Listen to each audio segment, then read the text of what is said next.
Hey guys, LevelCap here. Today we're going to be talking about some Battlefield news and some first-person shooter related news. Battlefield 4 has been out for approximately 3 months now, and we're going through some changes. The devs have been asking the community what we would like to be balanced. In fact, they're asking on Reddit, they're asking on Twitter, and they're asking on Battlelog.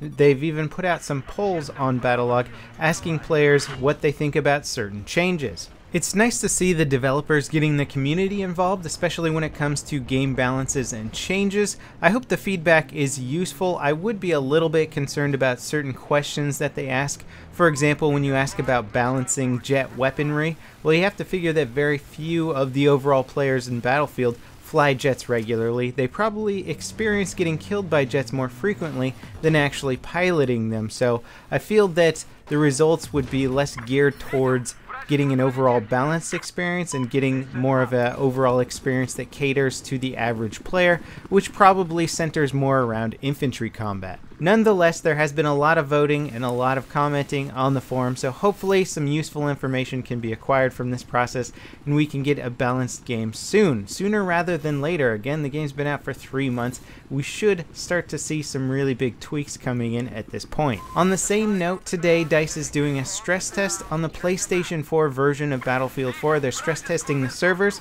so if you have the game for PlayStation 4, log on today, play the game, try and fill up the servers, and really stress them out to help DICE improve the stability. There's been a post on Reddit recently which has shown a chat log from somebody talking to one of the EA representatives indicating that the Second Assault expansion will be coming out for PC and PlayStation 4 in late February. Better late than never. There still hasn't been a confirmed release date for this. It's kind of been a mystery as to why it's taking so long, considering it's already out for the Xbox One. I know I've been very eager to get my time playing the new Metro maps and all the other new maps, so hopefully it's coming in February. Late February is, it still seems like it's going to be a while off. And there's a lot of titles, frankly, coming out in early March, and so hopefully DICE can get these expansions out before, I don't know, our interests start to wane or we start getting picked off by some of the other cool titles coming out, like Titanfall. Speaking of which, there have been some very cool developments with Titanfall recently. There has been an alpha test on Xbox One, and there's lots of rumors of an upcoming beta. So look forward to that. I would say keep your eyes peeled. Check out Origin. I think if you pre-order Titanfall, there may be some sort of pre-order bonus you get there with the betas. I'm not sure how that's going to work, but I'm very excited about the opportunity to play a Titanfall beta. And one of the other really interesting announcements with the game has been that the game is going to be centered around a 6 versus 6 combat experience. This is a really big surprise because nobody really knew what to think from the trailers. It looked like there was going to be some pretty big battles with mechas and infantry and jump jets and that sort of thing. And then to have an announcement that the game is going to center around 6 versus 6 players for multiplayer combat seems a little bit surprising. I mean, that's not crazy. Counter-Strike has got a very low player population for most of the tactical game modes that it has, but at the same time, when you come from perhaps a game like Battlefield or even Call of Duty where you have larger player counts and going to a 6v6, it is a little bit surprising. But the developers were very clear when they announced this that the engine supports up to 50 players in multiplayer. They've tested out the modes in tons of different player count settings, and they found that once you get a good game going, that 6 versus 6 added tons of action, pretty much non-stop action, and it offered the best balancing. So it is a little bit concerning considering how used we are to very high player counts, but at the same time, I would trust the developers in their decision here, especially considering the reasoning that the devs have given, and it has to do entirely with tactical gameplay, and they believe that having too many players crammed into small maps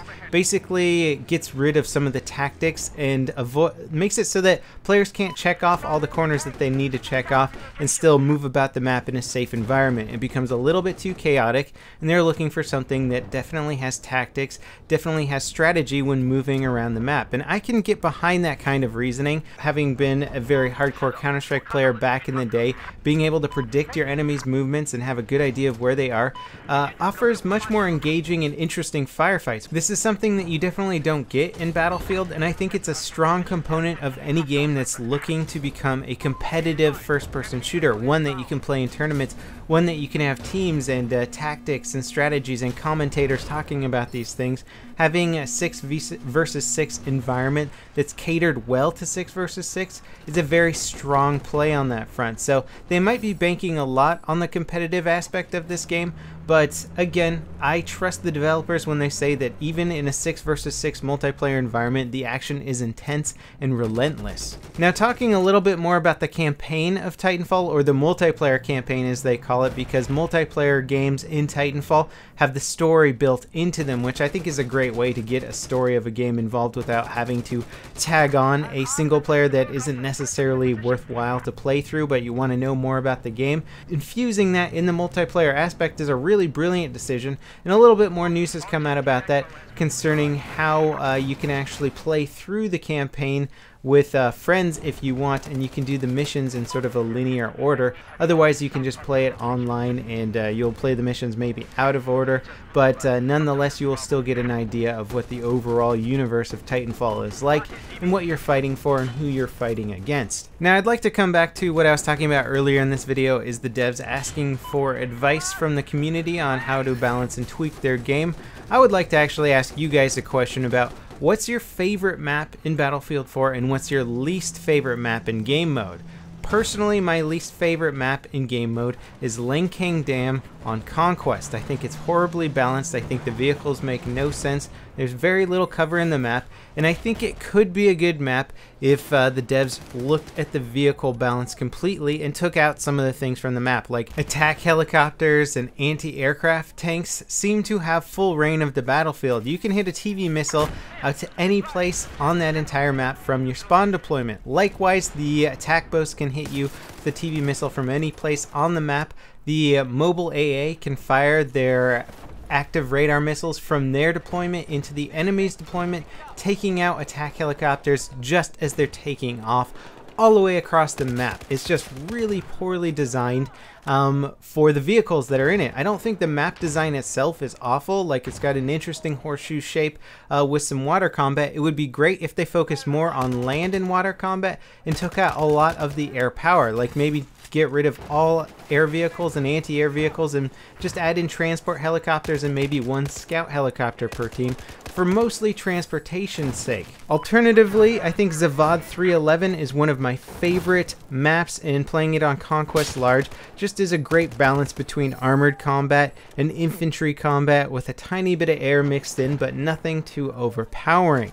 I really like that map. It not only does it look really cool, but it just plays out so well and showcases all the things that are fun to do in Battlefield 4.